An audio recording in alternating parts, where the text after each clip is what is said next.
लाखों करोड़ों दुरूद व सलाम हुजूर पाक सल्लल्लाहु ताला अलैहि वआलिहि वसल्लम पर और उनकी आले पाक पर। मोहतरम नाज़रीन किराम, आज की इस वीडियो में हम आपके लिए लेकर आए हैं एक ऐसी मालूमात जो हर मुसलमान को, हर हुसैनी मुसलमान को मालूम होना चाहिए। इमाम हुसैन अलैहिस्सलाम को किसने दफन किया? इमाम हुसैन अलैहिस्सलाम के शहीद होने के बाद उन्हें किसने तदफीन किया और कैसे क्या हुआ, ये सब मालूमात हम आपको बताएंगे इस वीडियो में। तो मेरी आपसे मोहतबाना गुजारिश है कि इस वीडियो को आखिर तक ज़रूर देखें और अगर अभी तक आपने हमारे चैनल को सब्सक्राइब नहीं किया है तो उसे भी सब्सक्राइब कर दीजिए और पास में दिए गए बेल आइकन पर भी क्लिक कर दीजिए ताकि हमारे वीडियो की नोटिफिकेशन आप तक पहुंचती रहे। 10 मुहर्रम को जब इमाम अली मकाम इमाम हुसैन अलैहिस्सलाम की शहादत हो गई तो औलाद रसूलुल्लाह सल्लल्लाहु ताला अलैहि वसल्लम को कैद किया गया। नबी पाक सल्लल्लाहु ताला अलैहि वसल्लम की बेटियों को बेपर्दा करके कूफे और शाम की तरफ ले जाया गया। आगे आगे फौजे यजीद नाचती हुई जा रही है और पीछे पीछे रसूलुल्लाह की बेटियां नवासियां कैद होकर बेवारिसों मददगार होकर चल रही हैं। फौजे यजीद मलूनों के हाथ में तमाम शहीदों के कटे हुए सर थे और वहां पर बगैर सर के ज़मीन करबला पे ये मुक़द्दस जिस्मात जो शहीदान करबला के थे वो बिखरे पड़े थे। तारीख गवाह है कि बगैर कफन दफन के 3 दिन तक रसूल पाक सल्लल्लाहु ताला अलैहि वसल्लम के ख़ानदान के फूल, उनकी लाशें ज़मीन करबला पर बेगौर कफन बिखरी हुई थी। बस फिर 13 मुहर्रम 61 हिजरी को जब आस पास के लोगों ने ये मालूम किया कि फौज का पहरा कम हो गया है, चलो अब हम चलकर नहर फुरात से पानी भरकर ले आते हैं। बनी असद की कुछ औरतें जब नहर फुरात से पानी भरने लगी तो उन्होंने देखा कि करबला की जमीन पर लाशें बिखरी हुई हैं। कहीं पर किसी का बाजू है तो कहीं पर किसी का जिस्म पड़ा है। बनी असद की औरतों ने जब ये आलम देखा और ये मंजर देखा तो वो रोते रोते अपने कबाइल के मर्दों के पास गईं और जाकर उन मर्दों से कहने लगी, ऐ रसूलुल्लाह का कलमा पढ़ने वालों, इस जमीन करबला पर रसूल पाक का खानदान था। शायद यजीद मलून की फौज ने उनको कत्ल कर दिया है। उनके जिस्म अभी भी यहीं पर बिखरे हुए हैं, उनके ख़याम जले हुए हैं। आओ रसूलुल्लाह के इन खानदान के जिस्मों को हम तदफीन करते हैं। बनी असद के मर्दों ने कहा, क्या पागल हो गई हो तुम औरतें? यजीद ने उन्हें कत्ल किया है। अगर हम इनको तदफीन करेंगे तो ऐसा ना हो कि यजीद मलून हमारा भी दुश्मन बन जाए। छोड़ दो, कोई ना कोई आएगा और तदफीन कर ही देगा। तो उन औरतों ने कहा, ताज्जुब है कि तुम अपने आप को मुसलमान कहलाते हो, रसूलुल्लाह का कलमा पढ़ते हो, लेकिन उनके नवासे और बेटों के लिए ये मवद्दत रखते हो। क्या कहा था हमारे प्यारे रसूलुल्लाह ने कि मैं अजर रिसालत तुम लोगों से कुछ नहीं मांगता सिवाय इसके कि मेरी अहले बैत से मोहब्बत करो, मवद्दत करो। अगर तुम नहीं चाहते तो मत जाओ, हम करेंगे रसूलुल्लाह के नवासे को तदफीन करने।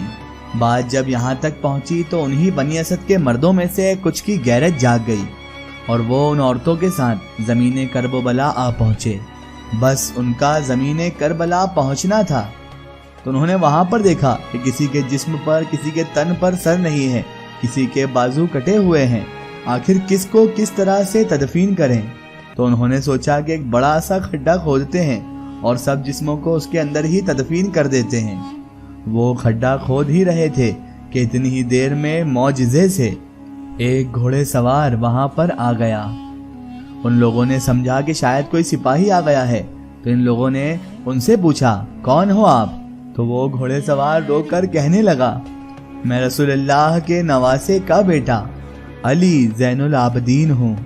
उस जवान को देखकर सबकी आंखें भर आईं। इमाम ज़ैनुल आबदीन अलैहिस्सलाम ने रसूल पाक सल्लल्लाहु ताला अलैहि वसल्लम की अबा बिछाई और ज़मीन करबला से इमाम हुसैन अलैहिस्सलाम के जिस्म को चुनना शुरू कर दिया। कहीं से इमाम हुसैन के जिस्म का कुछ हिस्सा मिलता है, कहीं से उंगली मिलती है, कहीं से बाजू मिलता है, कहीं से आपके पैर मिलते हैं तो कहीं से कंधा मिलता है। बस इमाम हुसैन अलैहिस्सलाम के जिस्म के टुकड़ों को इमाम ज़ैनुल आबिदीन अलैहिस्सलाम रसूलुल्लाह की अबा में जमा करते हैं اور ایک جگہ زمین کو تھوڑا سا کھودتے ہیں تو وہاں پہلے سے ہی قبر بنی ہوئی ہوتی ہے۔ اس کے بعد امام حسین علیہ السلام کو اس قبر میں تدفین کرتے ہیں اور انہی کے ساتھ اپنے بھائی علی اکبر اور علی اصغر کو بھی تدفین کرتے ہیں اور ایک قبر بنا دیتے ہیں، اور وہاں جہاں لوگوں نے بہت بڑا گڈھا کھود دیا تھا وہاں دوسرے جسموں کو تدفین کر دیتے ہیں، اور اس جگہ کو آج بھی گنج شہیدہ کہا جاتا ہے جہاں پر باقی شہداؤں کے جسم ایک ساتھ دفن ہیں۔ بس جب تمام جسم تدفین ہو چکے تو کسی نے کہا ایک جسم رہ گیا ہے، ایک کوئی بوڑھے صحابی ہیں، ان کو ہم نے تدفین نہیں کیا۔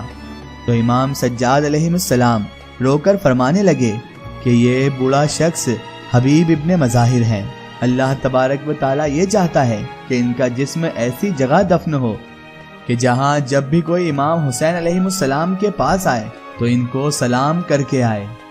پھر آپ حضرت امام زین العابدین علیہ السلام نے حبیب ابن مظاہر کو بھی تدفین کر دیا۔ جب سب لوگ جانے لگے تو امام سجاد علیہ السلام نے فرمایا رکو، ابھی بھی ایک تدفین ہونا باقی ہے۔ لوگوں نے کہا ابھی تو کچھ نظر نہیں آتا، تو امام سجاد علیہ السلام نے فرمایا آؤ نہر فرات کی طرف۔ جیسے ہی نہر فرات کے قریب جانے لگے تو ایک بازو وہاں پر نظر آیا، اور تھوڑا آگے بڑھے تو دوسرا بازو پڑا ہوا نظر آیا۔ بس تھوڑا آگے ہی چلنا تھا تو جناب ابو الفضل عباس علمدار کا جسم مبارک ان کو نظر آیا۔ جناب غازی عباس علمدار سرکار کو اسی جگہ پر تدفین کر دیا گیا جہاں پر وہ گھوڑے کی زین سے زمین پر آئے۔ آج بھی قبر مبارک عباس علمدار اور قبر مبارک امام حسین علیہ السلام ایک دوسرے کے آمنے سامنے ہے۔ سلام ہو رسول پاک صلی اللہ تعالی علیہ وآلہ وسلم کے اس مبارک کنبے پر، سلام ہو رسول اللہ کے فرزند پر، سلام ہو ان شہیدوں پر جن کے جسم 3 دن تک بے گور و کفن رہے، اور سلام ہو امام حسین علیہ السلام پر جنہوں نے یہ قربانیاں دی۔ آخر میں اللہ تبارک و تعالیٰ سے یہی دعا ہے کہ اللہ پاک رسول خدا صلی اللہ تعالی علیہ وآلہ وسلم کے صدقے طفیل ہمیں امام حسین علیہ السلام کے بتائے ہوئے راستے پر چلنے کی توفیق عطا فرمائے، اور ہمیں ہر برے کام، ہر برے اعمال سے ہمیشہ بچائے رکھے، اور صراط المستقیم کی راہ پر چلنے کی توفیق عطا فرمائے، آمین یا رب العالمین۔ سو ناظرین، آپ کو یہ ویڈیو کیسی لگی ہمیں کمنٹ میں ضرور بتائیں، اور ہمارے چینل کو سبسکرائب کرنا نہ بھولیں۔ اس ویڈیو کو زیادہ سے زیادہ شیئر کریں اور اسے تمام اولیاء کرام کے چاہنے والوں تک ضرور پہنچائیں۔ سو پھر حاضر ہوتے ہیں آپ کے لیے ایک اور بہترین ویڈیو کے ساتھ، تب تک کے لیے خدا حافظ، السلام علیکم۔